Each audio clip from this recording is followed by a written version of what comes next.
So the latest inflation figures have been released showing that the rate fell to 10.1% last month, down slightly from 10.4% in February. But food prices are still the problem in the supermarkets. They're soaring, even though wholesale prices have been falling for 12 months. We're joined now by the Contour MP for Woking, John Redwood. John Redwood, morning to you. These inflation figures were pretty disappointing because we thought, didn't we, they might slip into single figures. Yes, that would have been better news. I think the inflation is on the way down and we'll see a lot lower rate by the end of the year, but it's proving a bit sticky. And the sooner it's down, the better, because what we don't want is the Bank of England taking the wrong signal from all of this and intensifying the squeeze and making life even more difficult, because I think they've done quite enough now to tighten up money and credit and to hike interest rates. So you're saying no to another rise in interest rates, John, are you? Better not to have another one, and certainly if they had one more, that should definitely be it. I think they're probably underestimating the impact of the banking wobbles in America and Europe, and that will tighten credit anyway. Banks are going to be much more cautious. The slowdown is very visible. There's very little growth in the economy now, and people's real incomes have been badly hit. So I don't think we should have another attack upon those taking out mortgages or those companies borrowing money to invest.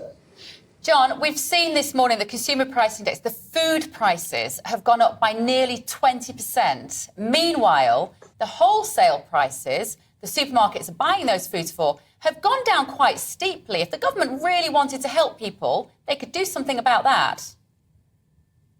Well, difficult to know what the government can directly do. I think the market will correct. I think the food retailers are pretty tough on the food suppliers, and I guess there are lags in the system. It takes time for the raw material costs to feed through, because of course a lot of the food is manufactured and you've got energy costs and labour costs on top of the underlying food materials. But I agree, we want that food price inflation to come down. So my recommendation to the government is to grow more food at home. I'm a bit fed up with them offering grants to farmers to stop growing food, and now this Natural England telling people they shouldn't be grazing their sheep on Dartmoor. I think we want to do the opposite. I think we want to grow more food and graze more animals and have more homegrown food. It actually cuts the CO2 compared with all the imports. And I think people like homegrown food, and we are short of capacity. We need more food so that the price can come under better control. So you need to support the farmers. First and foremost, we need to get farmers producing more. We've obviously got high price of fertilisers now because of Ukraine. That's it. So you would very much support that? Very much so. I think we're spending too much money on stopping farmers farming with all these grants for wilding and all these regulations which impose costs. And I think we should switch that, and I think that money should be used in the way that most other countries use their farming subsidies, to promote more food, because the world population is growing, the UK population is growing, with many migrants coming in, more mouths to feed, so let's grow some more food and let's have British food we're proud of. I want a department for food production to give more of an impetus to all this within DEFRA. I don't think that voice in DEFRA is nearly loud enough. John, can I ask you, you and I have talked for many years about what Conservative government should do, small state, low taxes. I don't really sense that's what's happening under Rishi Sunak. Does it feel a very Conservative administration to you? No, I think they could do much more on controlling expenditure. They inherited very generous spending plans in all sorts of areas.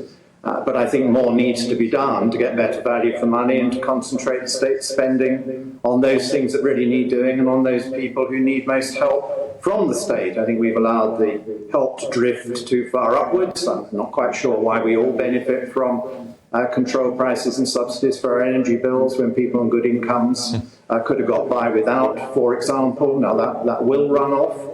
But if we controlled expenditure better, then maybe the Treasury would cheer up and give us the tax cuts we need. Meanwhile, I think we desperately need the tax cuts to boost the revenue. I don't think the Treasury model understands that if you put corporation tax rates up by 31%, as they've just done, you'll end up with less revenue, not more, because businesses will divert their activities overseas or they won't invest here in the growth we need. Again, not just food, we're chronically short of capacity of all kinds, and then we mess up, say, the energy sector so that people don't want to invest enough here.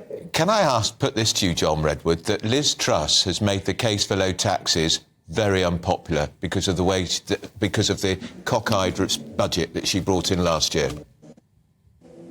Well, I think there were difficulties, clearly, for Liz Truss, and it's a great pity she resigned, and we've now got to make the case again in a different way. But my case has always been that I want to tax the rich and the successful companies more, not less. It's just a question of how do you do that? And I can tell you the way you do it is you have lower rates. Every time in the past a Conservative government cut the top rate of tax, they got more money from the rich, not less. And every time we cut the corporation tax rate on businesses, we got more money from business. That is the magic ingredient, which should be very popular politics. And I would urge Rishi Sunak again to study those figures and understand what past Conservative governments have done, what the Republic of Ireland is doing all the time to us, having a very low business tax rate and scooping the pool on business activity and profits, is something we should be doing here. If 12.5% is the right business rate for the Republic of Ireland, why do we have to have 25%? How does the government think we're going to attract the investments into Northern Ireland, let alone the rest of GB, if we're charging double the tax of the Republic of Ireland, which as a result raises far more money proportionately from business than we do?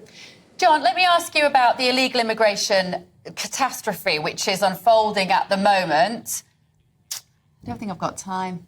I'm going to ask you this question. I really want to know the answer. This legal case today, it's a very big deal, this case today, with Braintree Council in Essex trying to force through an injunction against the government putting people on Wethersfield airfield down there. What happens if they are successful? Because that sets the precedent across the country. Well, what happens if they're successful is that the government will look for other options which they think they can get through the courts.